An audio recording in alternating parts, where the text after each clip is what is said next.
যদি কেউ কবরের পাশে কাঁচা ডাল বা গাছ লাগিয়ে দেয় তাহলে কি আযাব কম হবে? না।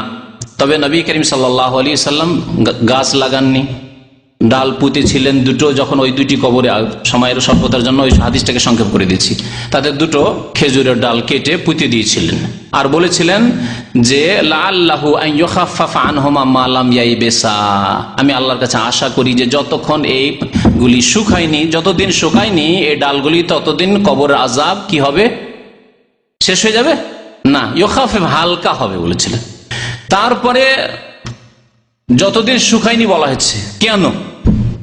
কে বলছে যে তসবিহ তাহলিল করতে আছে সেজন্য? এটা নিজের আবিষ্কার, নবী সাল্লাল্লাহু আলাইহি ওয়াসাল্লাম কথা বলেননি, কিন্তু এটা নিজের আবিষ্কার। অনেকে এই ব্যাখ্যা করতে চেষ্টা করেছে যে যেহেতু ডাল তসবিহ করছে সেজন্য যতক্ষণ তসবিহ হইতে থাকবে ততক্ষণ কি হবে? আযাব হালকা হবে। আপনাদেরকে একটা জিজ্ঞাসা করি এর খণ্ডন করার জন্য, শুধু কাঁচা জিনিসই তসবিহ করে, শুকনা জিনিস তসবিহ করে না? বলুন। আল্লাহ কোরআনে কি বলেছেন? ওয়াইন মিন শাইইন ইল্লা ইউসাব্বিহু বিহামদি, পৃথিবীতে যে কোনো বস্তু, তো বস্তু শুকাও হয় কাটাও হয়।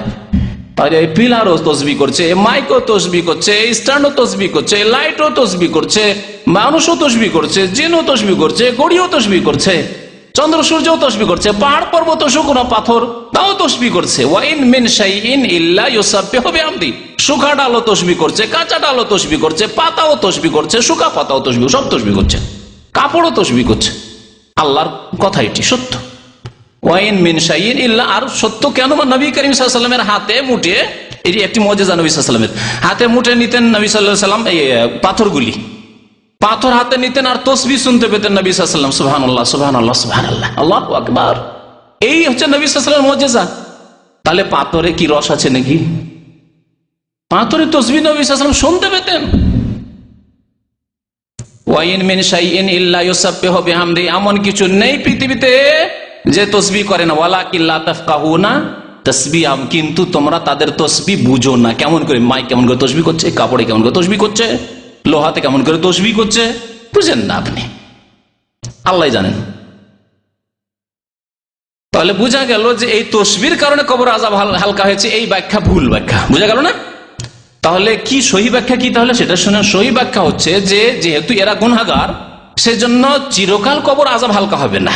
তো নবী করিম সাল্লাল্লাহু আলাইহি ওয়াসাল্লাম দোয়া করলেন এবং যে ডাল গেড়ে দিলেন, এই যে কদিন ডালটা শুকা থাকবে সে কদিন হালকা থাকবে, তারপরে কবর আযাব তাদের যেহেতু কাফফারা হইতে হবে, পাপ করেছে পাপের শাস্তি পেতে হবে না, যে পাপের শাস্তি আবার চলতে থাকবে, তারপরে পাপ শেষ হয়ে গেলে তখন মাফ হয়ে যাবে। পাপের শাস্তি যখন শেষ হয়ে যাবে তখন মাফ হয়ে যাবে, হালকা হয়ে যাবে। এই জন্য একটি কথা বলতে গিয়ে ছুটে গেছে, সেটা আবার বলে দিচ্ছি যে কবর আযাব, শুরুতে বলেছিলাম কবর আযাব দুই প্রকার, এক হচ্ছে স্থায়ী আযাব আর একটা হচ্ছে অস্থায়ী আযাব। স্থায়ী আযাব কাফের, মুশরিক, মুনাফিকের জন্য, আর যারা ইসলাম বিনষ্টকারী কোনো কাজ, এর আগে 2 সপ্তাহ আগে বক্তব্য করেছি, ইসলাম নষ্ট করে দিল যারা, বেনামাজি, ইসলামের কোনো কিছু অস্বীকার করলো, কবর আযাবকে অস্বীকার করলো, কাফের হয়ে গেল। জি, এইরকম যারা কুফরি কাজ করলো, নামাজ ছেড়ে দিয়ে কুফরি কাজ করলো, তাদের জন্য চিরকাল আযাব হবে।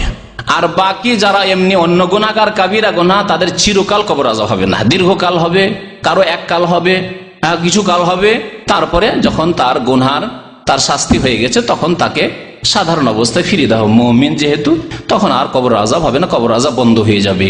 এই হচ্ছে দ্বিতীয় প্রকার কবর আযাব। আল্লাহ যেন আমাদেরকে বোঝার এবং আমল করার তৌফিক দান করেন।